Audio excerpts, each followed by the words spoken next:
The end came swiftly once the trap was fully sprung. Admiral Park Min-ho's battle group arrived in orbit, just as the ground forces completed their coordinated assault on the Vorthak hunters. Park Dae-ho watched from the control room as human warships engaged the alien fleet above their planet.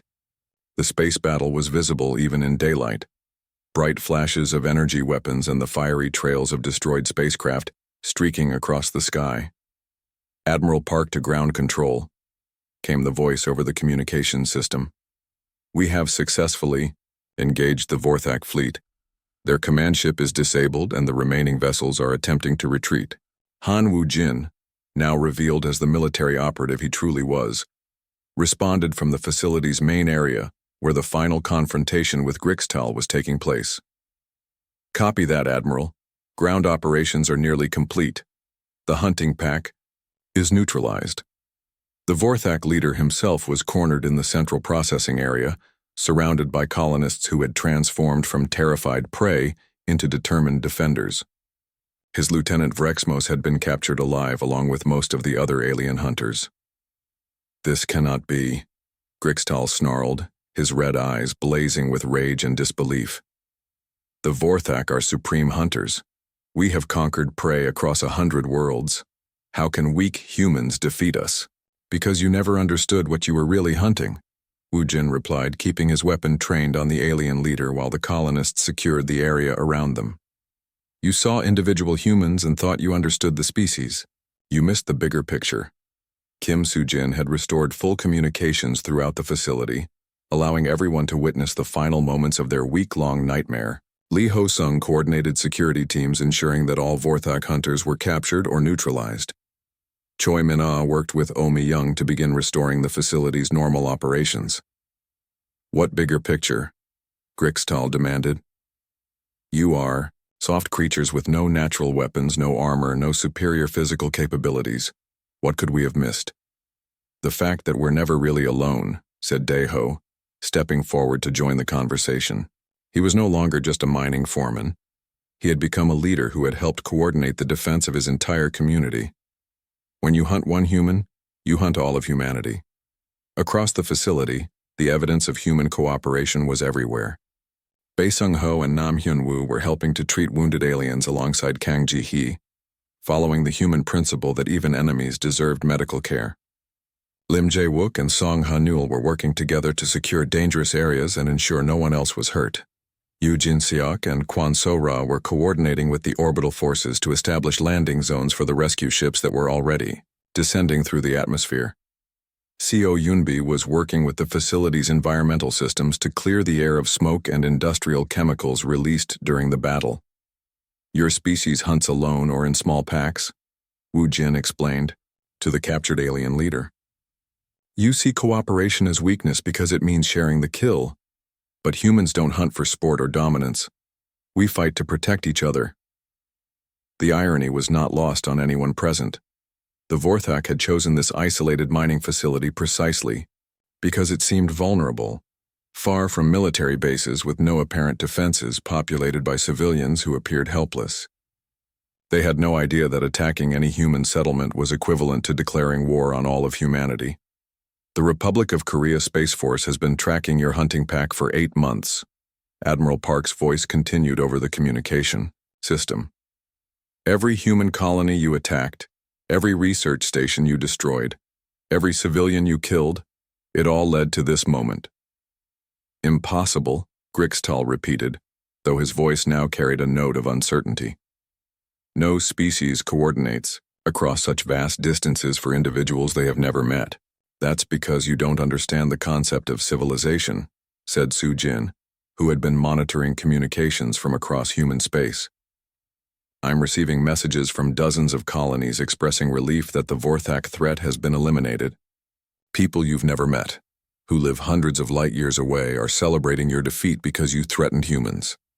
The captured Vorthak hunters were being processed by the arriving military personnel.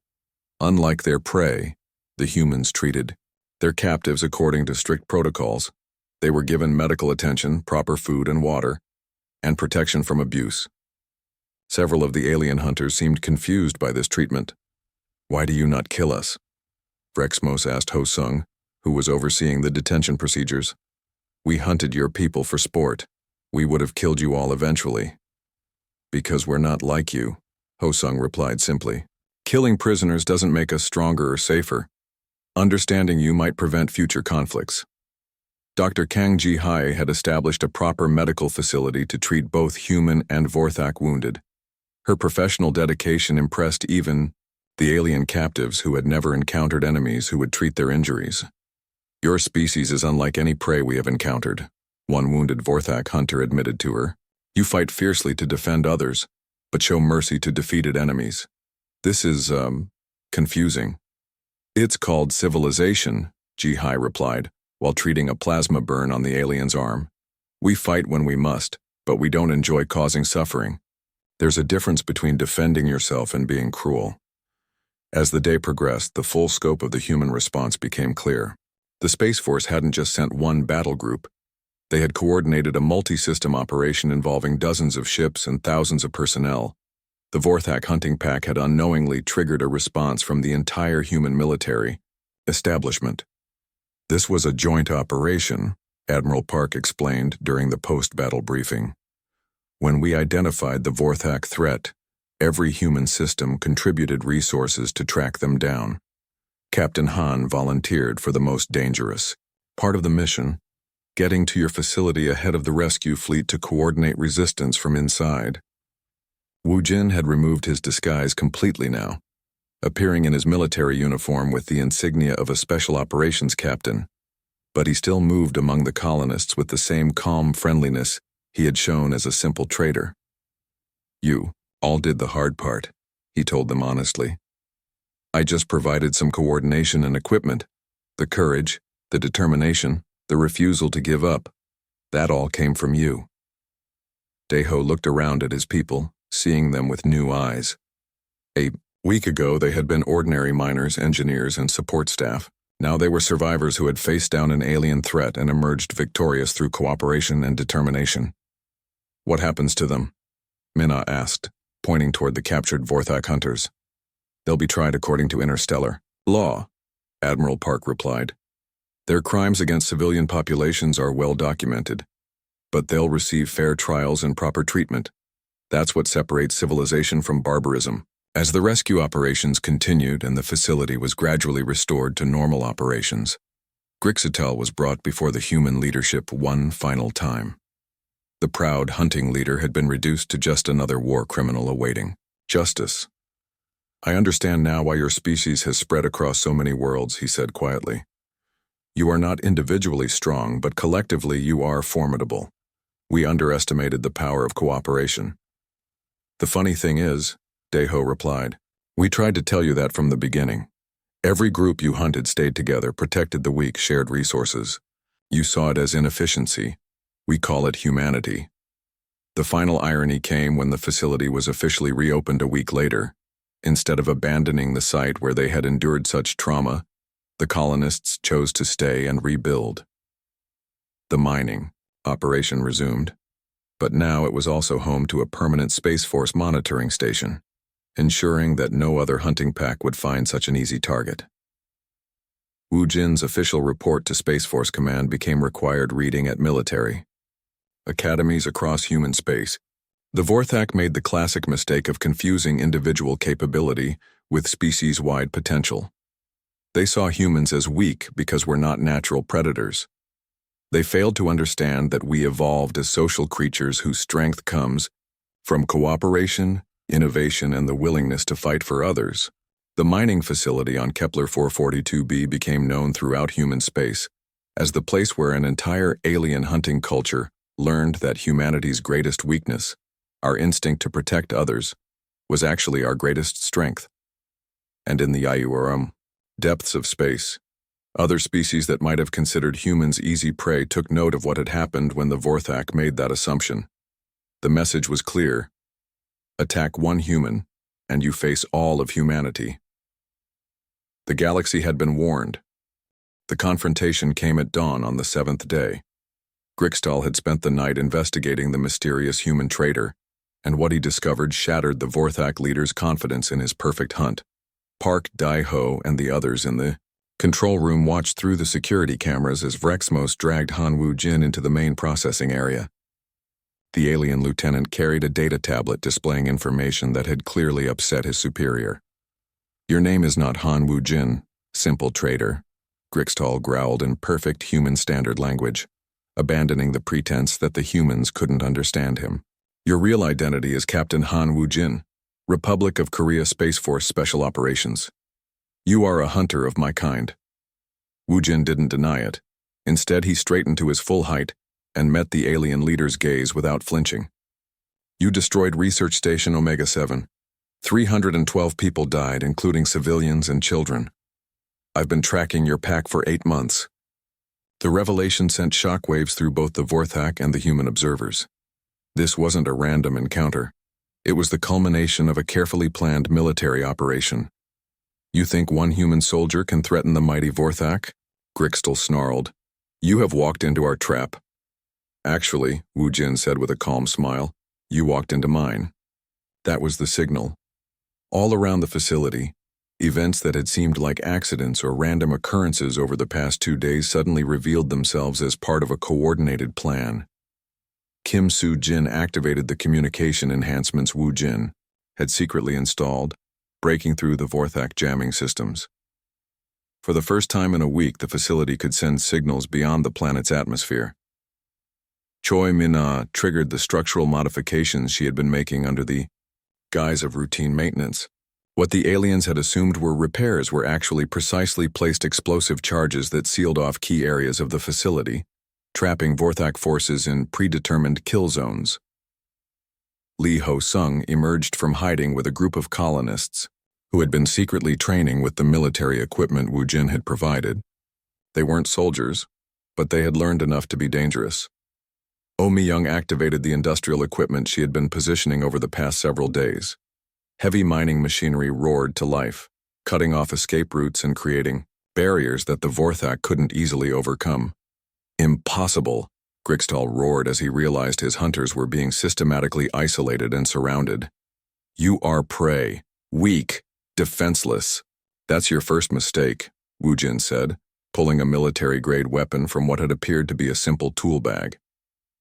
"You assumed humans are weak because we don't have natural claws or armor. You never considered that we might have something better, the ability to adapt and cooperate." The battle that followed was unlike anything the Vorthak had expected. They had prepared for a hunt against terrified, scattered prey. Instead, they faced a coordinated military operation led by trained personnel and supported by determined civilians. Bae, Seung-ho and Lim Jae-wook led a team through the mining tunnels, using their knowledge of the underground systems to attack Vorthak positions from unexpected directions. The aliens' thermal vision and echolocation were useless against enemies who knew every pipe and passage in the facility. Song Hanul and Yujin Seok coordinated the evacuation of non-combatants while simultaneously leading strike teams against alien weapon positions. The Vorthak found themselves fighting on multiple fronts against an enemy they had completely underestimated. Kang Ji-hai established a field hospital in a secure area, treating both human wounded and, surprisingly, captured Vorthak hunters. Her medical oath extended to all sentient beings, even those who had been hunting her people. Nam Hyun-woo and Seo Yunbi turned the facility's life support and environmental systems into weapons, cutting power to areas controlled by the aliens, while flooding others with industrial gases that clouded their advanced vision.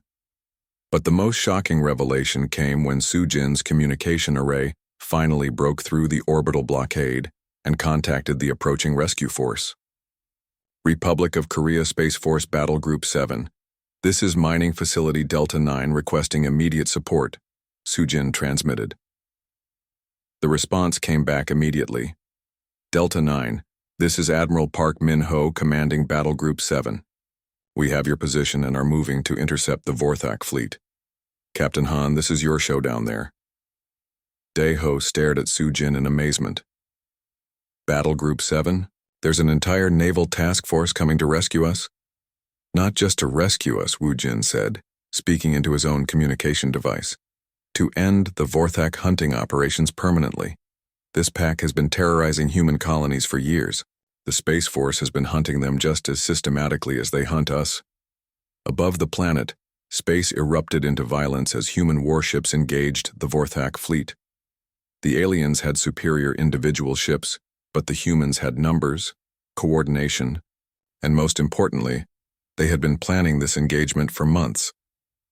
On the ground, Grixtal was learning the same lesson his orbital forces were discovering. Humans might appear weak individually, but they were terrifyingly effective when they worked together. Your people cannot defeat the Vorthak, he snarled at Wu Jin as alien hunters were systematically captured or neutralized around them. We are the apex predators of the galaxy. That's your second mistake, Wu Jin replied, dodging a swipe from the alien leader's claws. You think being a predator makes you superior, but humans aren't predators or prey, we're survivors. We adapt to any situation and turn it to our advantage. The duel between the two leaders became the focal point of the larger battle. Grixtal was physically superior in every way, stronger, faster, with natural weapons that could cut through steel. But Wu Jin had advantages the alien couldn't understand. Tactical training, advanced equipment, and most importantly, the support of an entire community fighting for their survival. Around them, the tide of battle was turning decisively. The Vorthak hunters, so confident when facing scattered, frightened prey, were proving no match for organized human resistance. Their superior physical abilities meant nothing against enemies who used intelligence, cooperation, and technology to level the playing field. This is impossible, Vrexmos growled as he was cornered by a team led by Ho Sung. You are weak, soft. How can you defeat us? Because we're not fighting alone, Ho Sung replied, his military training finally put to its proper use. Every human here is fighting for the person next to them. That makes us stronger than any individual predator. As the orbital battle raged overhead and the ground combat reached its climax, the truth became clear to both sides. The hunters had become the hunted. The Vorthak had made the fatal error of underestimating not just human capabilities, but human character. They had seen cooperation as weakness, not understanding that it was humanity's greatest strength. They had mistaken individual vulnerability for species-wide helplessness, never realizing that humans were most dangerous when protecting each other. The grand hunt was ending, but not in the way the Vorthak had planned. The prey had become predators, and the galaxy was about to learn a valuable lesson. Humanity protected its own, no matter how long it took or how far they had to travel to do it. Han Wu Jin had been in the facility for 12 hours, but his presence was already changing everything. Park Dae-ho watched through the security cameras as the stranger moved among the remaining colonists with quiet confidence, turning frightened civilians into something resembling a coordinated team. He's not just talking to them, observed Choi Minna from her position at the engineering console. Look at what he's doing. Wu Jin was indeed doing more than offering comfort to the scared humans. He was teaching them things, how to move, quietly, how to watch for threats, how to use everyday objects as tools for survival. To casual observers, it looked like helpful advice from someone trying to boost morale. But Lee Ho-sung recognized the training for what it really was. Basic military tactics disguised as practical suggestions. He's turning them into soldiers, Ho-sung said quietly. But he's doing it so carefully that even the Vorthak don't realize what's happening. Kim Soo-jin looked up from her communications station. I've been monitoring the conversations he's having with people. He knows things about the Vorthak that we don't. Their hunting patterns, their weaknesses, even their social structure. How could a simple trader know so much? Dae-ho wondered. Their question was partially answered when Kang Ji-hai, the facility's chief medic, contacted them through the internal communication network. She had been treating some of the returned hunters and had gotten close enough to observe Wu Jin carefully. This man has combat experience, Ji-hai reported. I've seen enough soldiers to recognize the signs. The scars on his hands and arms aren't from trading accidents. They're from weapons fire. And the way he moves, always watching exits and potential threats. This is someone who's seen real warfare. Nam Hyun Woo, a young miner who had been assigned to help Wu Jin settle in, had discovered something even more interesting. While helping the stranger organize his belongings, he had accidentally opened what appeared to be a simple tool case. It wasn't trade goods, Hyunwoo reported excitedly over the communication system. There were military-grade components in there. Targeting systems, communication enhancers, even what looked like weapon parts. Seo Yunbi, who managed the facility's hydroponic systems, had noticed something else about their unexpected guest. He's been asking very specific questions about the facility's layout and systems, not like someone trying to understand a trading partner's operation, more like someone conducting reconnaissance. The evidence was mounting that Han Woo-jin was much more than he appeared to be. But if he was some kind of military operative, what was his mission here? And why had he arrived just as the Vorthak hunt was reaching its conclusion? The answer began to emerge during the afternoon, when the next hunting group was selected. Woo-jin had volunteered to be included again, claiming he wanted to help the other humans survive. The Vorthak, intrigued by his apparent lack of fear, agreed to let him participate. But this time, Daeho and the others were able to observe more carefully. The group Woo-jin was assigned to included several key people: Lim Jae-wook, an apprentice, engineer who knew the mining tunnels well; Song Ha-nul, a security officer who had worked with Ho Sung; and Yoo Jin Seok, a mining supervisor with extensive knowledge of the local terrain. He's not being randomly assigned, Mina realized. He specifically requested to be with those particular people. As the hunt began, it became clear that Woo-jin had been using his time in the facility to gather intelligence. He led his group directly to locations that offered the best tactical advantages, places he couldn't have known about unless someone had given him detailed information about the area. More importantly, the equipment he had brought with him was being distributed among the humans. Small devices that looked like simple tools were actually sophisticated military technology. Communication enhancers that could penetrate Vorthak jamming, sensors that could detect alien movements, even compact weapons disguised as mining equipment. He's been planning this, Ho Sung said with growing admiration. Everything he's done since arriving has been part of a larger strategy. The hunt that day was a disaster for the Vorthak. Their human prey didn't just evade capture, they actively fought, back using military-grade equipment and tactics. 2 alien hunters were seriously injured, and a third was actually captured by the humans using modified mining nets. Back in the facility, the remaining colonists watched in amazement as their people turned the tables on their tormentors. The screen showed humans who had learned to fight like soldiers, using every advantage their mysterious new ally had taught them. But the Vorthak leadership was beginning to notice the change. Grigstal's Lieutenant Vrexmos reported to his superior that the humans were behaving differently. They were more organized, more dangerous, and somehow better equipped than before. The new human, Vrexmos growled in their alien language, he is not what he appears to be. Grigstal was intrigued rather than concerned. Then we will learn more about him. Bring him to me when the hunt ends. That evening, when the hunting group returned, having successfully evaded or neutralized their pursuers, Woo-jin was brought before the Vorthak leader for questioning. The conversation was conducted in the aliens' own language, which meant most of the colonists couldn't understand it. But Soo-jin had been working on a translation program using recordings of previous Vorthak communications. She managed to provide a rough understanding of what was being discussed. Grigstal is asking about his background, she reported. Woo-jin is claiming to be just a trader who learned their language for business purposes. The alien leader isn't buying it, Ho Sung observed, watching the body language of both participants. He knows something is wrong. The interrogation continued for an hour, with Grigstal becoming increasingly suspicious. But Woo-jin maintained his cover story with perfect calm, even when the alien leader made subtle threats about what would happen to uncooperative humans. Finally, Grigstal dismissed him with a warning.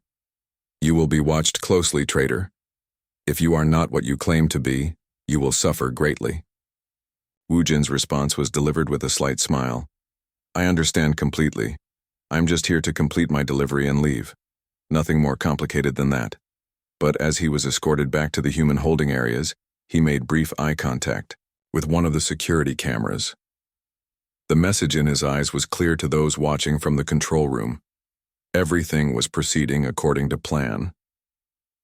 That night, Using the communication network Su Jin had established, Wu Jin began coordinating with the facility's leadership. His real identity and mission were revealed in coded messages that avoided Vorthak monitoring systems. He was indeed a military operative, specifically a former Republic of Korea Space Force Special Operations soldier who had been tracking this particular Vorthak hunting pack for months. They had destroyed a research station in a neighboring system, killing over 300 people. Wu Jin had been sent to bring them to justice. "I've been following their trail across 3 star systems," he explained during a brief secure communication. "They follow the same pattern every time. Find an isolated human settlement, disable their defenses, and conduct their grand hunt. But this time, they made a mistake. They picked a target that someone cares enough about to send help." "Help?" Daeho asked. "What kind of help?" "The kind that's currently approaching this system at maximum speed," Wu Jin replied. "My job was to get here first, assess the situation, and prepare for their arrival. I'm sorry it took me so long. You've all shown incredible courage surviving. On your own." The revelation changed everything. The colonists weren't alone after all. Help was coming, and they had a trained military operative working from the inside to prepare for rescue. But rescue was still days away, and the Vorthak were becoming increasingly suspicious of their new human prisoner. The next phase of the plan would be the most dangerous yet. Wu Jin had to maintain his cover while secretly preparing the colonists for a coordinated resistance effort.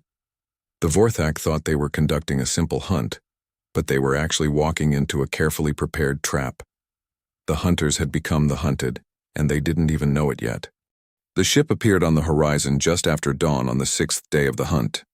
Park Daeho spotted it first through the control room windows, a small, battered-looking cargo vessel descending through the morning sky.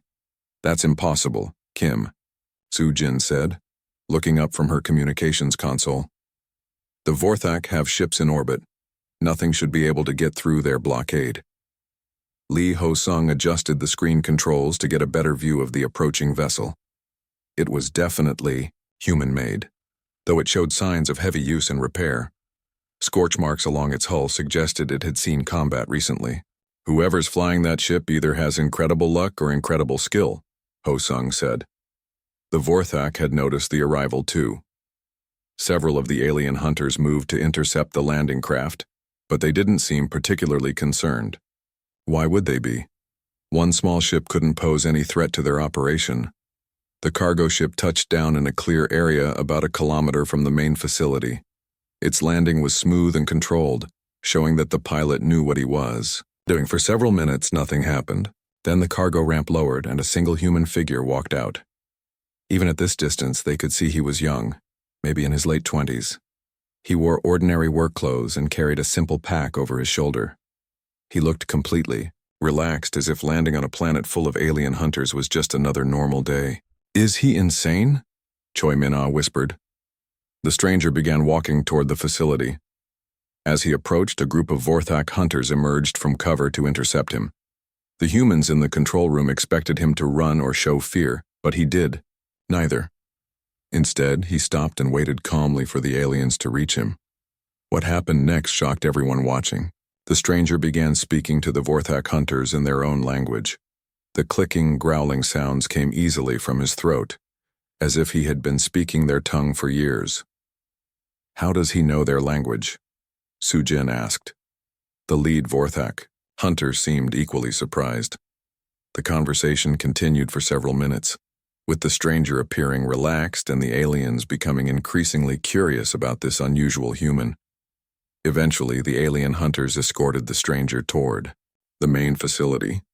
He walked between them without any sign of fear or concern, occasionally gesturing toward his ship or his pack as if explaining something. "They're bringing him here," Daeho said. "We need to warn him about what's happening." But as they watched, it became clear that the stranger already understood the situation perfectly. When he was brought into the main processing area where captured humans were held, he looked around with the calm assessment of someone taking inventory, not the terror of someone realizing he was trapped. The facility's communication system crackled to life. Grixtel's voice filled the control room. Humans of this settlement, you have been joined by another of your species. This one claims to be a simple trader bringing goods to your facility. We will allow him to witness our artistry before we decide his fate. The screen showed the stranger being brought into the central area of the facility. He was introduced to a group of terrified colonists who had been gathered there for the day's hunt selection. His response surprised everyone. "So," he said in a calm, clear voice, "who's in charge of this mess?" Several of the colonists pointed toward the control room. The stranger nodded and looked directly at the camera, as if he knew exactly where Daeho and the others were watching from. "My name is Han Woo-jin," he said, speaking loud enough for his voice to carry through the facility's systems. "I'm here to make a delivery. Seems like I arrived at an inconvenient time." The casual tone of his voice was almost surreal given the circumstances. Here was a man surrounded by alien predators who had been systematically hunting humans for days, and he sounded like he was discussing the weather. "We need to get him up here," Minna said. "He doesn't understand what he's walked into." But Ho Sung was studying the stranger more carefully. Something about his bearing, the way he carried himself, reminded the former soldier of men he had served with in the military. "I'm not so sure he's as clueless as he appears." The Vorthak seemed to be treating Wu Jin as a curiosity rather than a threat. They allowed him to move freely among the other humans, though they watched him carefully. He began talking to the colonists, asking questions about the facility, the mining operations, and the current situation. To the people in the control room, his questions seemed like those of a confused trader trying to understand what was happening. But Ho Sung noticed that many of them were the same questions a military commander would ask when assessing a tactical situation. "Sujin, can you open a communication channel to him?" Daeho asked. "I'll try, but the Vorthak are monitoring everything." Sujin managed to establish a brief connection. Daeho spoke quickly. "Woo-jin, this is Park Daeho, the facility foreman. These aliens have been hunting us for 6 days. They're going to select people for the hunt today. You need to hide." The stranger's response came back clear and calm. "Thank you for the warning, Mr. Park. I understand the situation. Don't worry about me. Focus on taking care of your people." The connection was cut by alien interference, but not before Wu Jin had said something else. "Things are about to change." What did he mean by that? The people in the control room looked at each other with confusion and growing hope. Was this stranger planning something, or was he just delusional? Their questions were answered partially when the daily hunt selection began. The Vorthak had decided to include Wu Jin in the group chosen for hunting, apparently interested to see how this new human would perform. But instead of terror, Wu Jin showed only mild interest. He talked with the other selected humans, and his calm confidence seemed to spread to them. For the first time since the hunts began, a selected group looked more determined than frightened. "Look at how they're standing," Minna observed. "They're not huddled together in fear anymore." Indeed, the group selected for today's hunt was positioned differently. Instead of clumping together defensively, they were spread out in what looked almost like a tactical formation. And Wu Jin was positioned where a squad leader would stand. "He's organizing them," Ho Sung said with dawning realization. "But how? He's only been here for a few hours." The group was released into the wasteland with their traditional 30-minute head start. But this time, instead of running in panic, they moved with purpose. Wu Jin seemed to know exactly where he was going, leading the group toward terrain that would provide the best cover and defensive positions. "Who is this guy?" Sujin wondered aloud. Their question was partially answered when Oh Mi-young's voice came over the communication system from the maintenance area. "I've been scanning that ship he arrived in," she reported. "It's not just a cargo vessel. The hull modifications and sensor array suggest it's seen military action." The hunt began, but it was different from all the previous ones.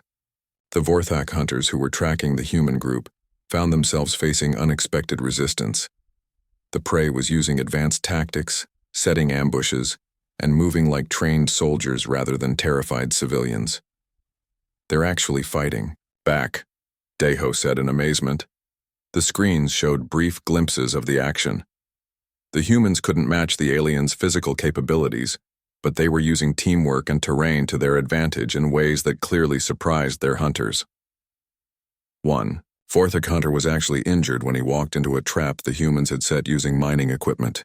It wasn't a serious injury, but it was the first time any of the aliens had been hurt during the hunts. Back in the facility, the other colonists watched with growing excitement. For the first time in 6 days, their people weren't just running and hiding. They were fighting back. But who was Han Woo-jin? How did he know Vorthak language? Where had he learned the military tactics he was teaching? And what had he meant when he said things were about to change? The answers to those questions would have to wait. For now, it was enough that hope had returned to the human settlement. The hunt that was supposed to demonstrate human weakness was instead showing human strength. The Vorthak hunters pursuing the group were learning that their prey had suddenly become much more dangerous. And high above in orbit, sensors were detecting something else. More ships approaching the system, drawn by signals that had somehow gotten past the alien blockade. The game was changing, and not in favor of the hunters. The second day of hunting showed the colonists just how outmatched they were. Park Dae-ho watched the screens with growing dread as the Vorthak demonstrated their hunting skills on another group of 20 humans. This time, the aliens had chosen differently. Instead of miners and technicians, they had selected families. Parents clutched their children as they were pushed outside into the harsh morning light. The message was clear. No one was safe from the hunt. "They're trying to break us mentally," said Lee Ho-sung, his military experience showing in his analysis. "Make us too scared to think straight." Kim Soo-jin worked frantically at her communications console. She had managed to create a basic network inside the facility, allowing different sections to stay in contact. It wasn't much, but it was something. "The group with the children is moving toward the old mining tunnels," Soo-jin reported. "Bai Sung-ho is with them. He knows those systems well." Choi Min-ah was studying the facility blueprints on her tablet. The underground passages connect to several exit points, if they can reach them without being detected. "The Vorthak have thermal vision," Ho-sung interrupted. "I watched them hunt yesterday. They can track body heat through solid rock if they get close enough." The screen showed the fleeing humans disappearing into a tunnel entrance. The children were crying, but their parents kept them moving. Leading the group was Bae Sung-ho, a systems analyst who had helped design the mining network. For a moment, hope flickered in the control room. The tunnels were a maze that even experienced miners sometimes got lost in. Maybe the group could hide there until rescue came. But rescue wasn't coming. Soo-jin had confirmed that all long-range communications were still blocked. The facility's automated distress beacon was silent. As far as the outside universe knew, everything was normal on Kepler 442b. The Vorthak hunting party approached the tunnel entrance after their traditional 30-minute delay. There were 6 of them this time, led by the one Ho-sung had started, calling Scarface because of the ritual markings carved into its skull. These creatures moved differently than the ones from yesterday. They split up, some entering the tunnels while others positioned themselves at various exit points. They had studied the human facility's layout carefully. "They're coordinating," Min-ah observed. "Look at how they move. Each one knows exactly where the others are." The hunt inside the tunnels was brutal to watch. The Vorthak used some kind of echolocation, making clicking sounds that bounced off the tunnel walls. They could navigate the darkness perfectly while the humans stumbled through with only emergency lighting to guide them. Worse, the aliens seemed to enjoy the chase. When they could have captured the entire group quickly, they instead picked off stragglers one by one. Each capture was broadcast on screens throughout the facility, ensuring that everyone could see what awaited them. "This is psychological warfare," Dae-ho said grimly. "They want us terrified when our turn comes." But the humans weren't giving up without a fight. Sung-ho had led his group to a section of the tunnel system that the aliens couldn't navigate easily, a series of narrow passages originally cut for automated mining drones. The Vorthak hunters had to crawl through these passages, which slowed them down and took away some of their natural advantages. For the first time since the hunt began, the humans had found a way to level the playing field even slightly. "Smart thinking," Ho-sung said with approval. "Use the terrain to your advantage." The cat-and-mouse game in the tunnels lasted for hours. The human group managed to stay ahead of their hunters by using passages too narrow for the larger aliens. But eventually, exhaustion and the need to care for children caught up with them. The end came at one of the tunnel exits. The humans emerged into daylight thinking they had escaped, only to find more Vorthak waiting for them. It had been a trap. The aliens had herded them toward this specific exit point. "They're not just physically superior," Mina said quietly. "They're tactical thinkers too." The captured humans were taken to the holding areas with the others. They were fed and given water, kept in good condition like prize animals. The message was clear. The Vorthak wanted healthy prey for their hunt, not weak or injured targets. That afternoon, Grixtal made another announcement. "Your species shows interesting pack behavior. Most prey abandons the weak when hunted. You protect those who slow you down. This makes the hunt more challenging, which pleases us." He's studying us, Sujin realized. They're not just hunting for sport, they're learning about human behavior. The third day brought a new horror. The Vorthak selected volunteers from among those who had already been captured. Anyone who agreed to be hunted again would ensure that their family members were fed better and treated more gently. To Daeho's amazement, several people volunteered immediately. They were willing to face the hunt again to protect their loved ones. The Vorthak seemed genuinely surprised by this response. "Your species is more complex than our previous prey," Grixtal admitted over the communication system. "This makes you valuable." Ho-Sung was organizing the remaining free humans into something resembling a military unit. He couldn't give them weapons. The aliens had confiscated everything that could be used as a weapon, but he could teach them basic tactics. "Move in groups," he instructed a gathering of miners and technicians. "Stay low, use cover, and never assume you're alone. These creatures are hunters, which means they think like predators. If we can think like soldiers instead of prey, we might survive longer." Mina had been studying the Vorthak technology whenever she could observe it on the screens. "Their weapons use some kind of energy projection," she told Daeho, "but they also carry what look like traditional hunting tools: nets, restraining devices, tracking equipment. They want to capture us alive," Daeho said. "That's both good and bad news." Sujin had been working on extending their communication network. "I've managed to reach some of the outer buildings," she reported. Oh Mi Young in maintenance says she's found something interesting in the storage areas. Oh Mi Young was a 40-year-old maintenance chief who knew every pipe and wire in the facility. If anyone could find something useful, it would be her. "What did she find?" Daeho asked. "Industrial equipment that the aliens didn't bother to disable. Cutting torches, heavy machinery, even some explosive charges for mining." A spark of hope appeared in Daeho's eyes. Can she move that equipment without being detected? She's working on it.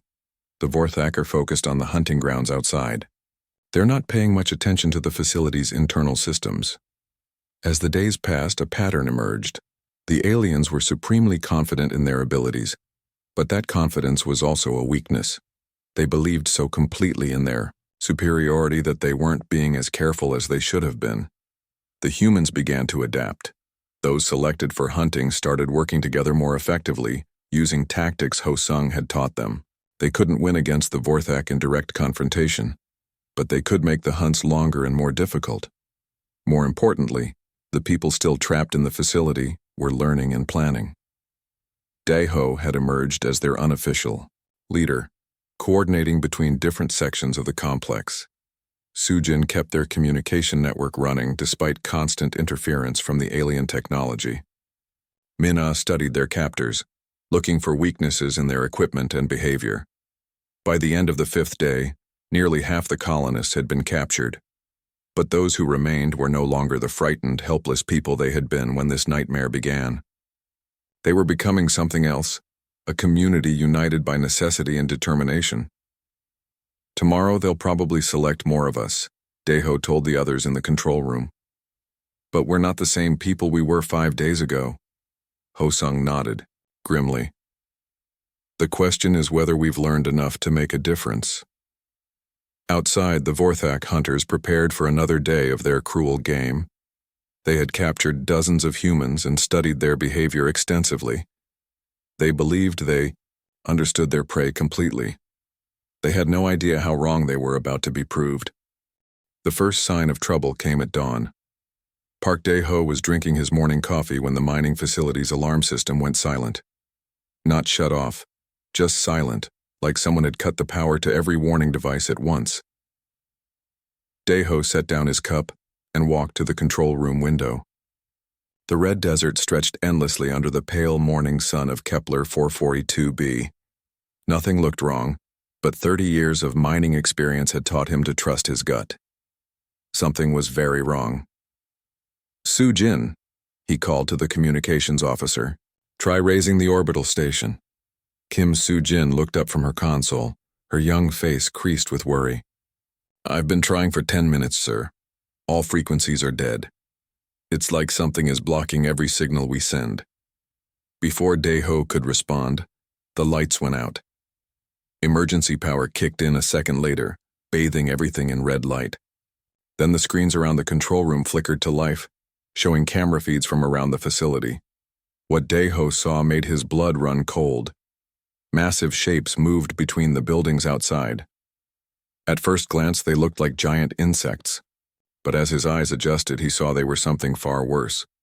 They stood on two powerful legs, each creature easily 3 meters tall. Their skin looked like black metal, covered in sharp ridges and spines. Forearms ended in claws that could slice through steel, and their heads were nightmares of teeth and glowing red eyes. What are those things? Whispered Choi Min-ah, the young engineer who had just entered the control room. I don't know, Dae-ho said, but there are dozens of them. Lee Ho-sung, the facility's security chief, burst through the door. His military bearing was more obvious now than ever before. Sir, we have a problem. These creatures have surrounded the entire facility. They've disabled our defense systems and cut all communication with the outside. One of the screens showed the main gate. A creature larger than the others stepped forward. Unlike the others, this one wore what looked like armor made of bone and metal. Strange symbols were carved into its chestplate. When it opened its mouth to speak, the sound came through the facility's communication system. Humans of this settlement. The voice was deep and filled with menace. I am Grixtal, hunt master of the Vorthak. You are now our prey. The people in the control room looked at each other with growing fear. Outside, more creatures appeared. They moved with the confidence of predators who had already won. Your species has spread across many worlds. Grixtal continued. You think you are strong because you have ships and weapons. But we have hunted stronger prey than you across 1,000 worlds. Today you will learn what it means to be hunted by the Vorthak. Dae-ho felt his hand shaking. He looked around at the faces of his people. There were over 200 humans in this facility. Miners, engineers, families who had come here to build a new life. Now they were trapped. We will give you the honor of a grand hunt, the alien leader said. 7 of your solar cycles. We will release small groups of you into the wasteland. You will run. We will follow. Some of you may even survive long enough to make this interesting. The screen changed to show the alien creatures moving through the facility. They carried strange weapons that hummed with energy. Some used tools that seemed to cut through metal doors like paper. They knew exactly where to go, as if they had studied the facility for weeks. They've been watching us, Ho-sung said quietly. Planning this. Soo-jin was frantically working at her console. I'm getting some internal communications back online, she said. The creatures did something to our main systems, but I can create a local network. Good, Dae-ho said. Send word to everyone, tell them to stay calm and stay hidden for now. The first group will be released in 1 hour, Grixtal's voice echoed through the facility again. 20 humans.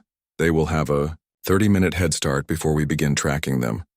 Choose wisely who runs first, or we will choose for you. Min-ah grabbed Dae-ho's arm. We have to do something. We can't just let them hunt us like animals. I know, Dae-ho said, trying to sound calmer than he felt. But we need time to think. These creatures are clearly more advanced than us. They've disabled our defenses and cut our communications. We need to be smart about this. Ho-sung was studying the screens showing the aliens. These Vorthak move like soldiers, Organized, disciplined, but they're not trying to kill everyone at once. They want to hunt us. That might be our advantage, Daeho said.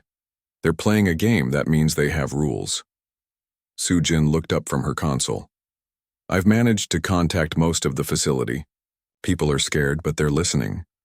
The screens showed groups of humans being herded toward the main entrance. The aliens were efficient but not violent unless someone resisted. They seemed to enjoy the fear they were causing. Look at how they move, Minna said, pointing at the screen. They're not in any hurry. They're confident. Too confident, Hosung agreed. They think we're helpless. One of the screens focused on a group of 20 humans being pushed outside the facility's main entrance. Daeho recognized most of them, miners, and technicians who had been working the early shift. Among them was Yoon Tae-min, a geologist who knew the underground mine shafts better than anyone. The first hunt begins now, Grixtal announced. Run, humans. Show us how your species faces death. The group outside looked terrified, but Taemin seemed to be talking to them, organizing them. They began moving toward the rocky hills that surrounded the facility. Some ran, others walked quickly, but they stayed together as a group. Smart, Hosung said. They're not panicking. The Vorthak creatures watched the humans go, making sounds that might have been laughter. They were clearly enjoying this. After 30 minutes, several of the creatures began following the human trail. They moved with the smooth grace of natural hunters. We need to help them somehow, Minna said. How? Sujin asked. We're trapped in here, Daeho was thinking.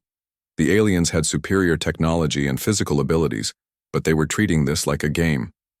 They wanted to savor the hunt, not end it quickly. That gave the humans time if they could use it wisely. Sujin, can you monitor their progress? I'm trying to track the group using the mining sensors in the hills, she said. The range is limited, but I might be able to give them some warning if the hunters get too close. The next few hours were tense. They watched on the screens as the Vorthak creatures played with their human prey. The aliens could have caught the fleeing humans quickly, but instead they seemed to be herding them, driving them toward specific areas. They're not just hunting, Hosung realized. They're studying us, learning how we behave when we're desperate. As night fell, the situation became worse. The aliens had some kind of night vision that let them see in the dark. The human group was forced to hide in a cave system, but the Vorthak found them easily. The screens showed brief flashes of the hunt. The aliens moved like ghosts through the rocky terrain.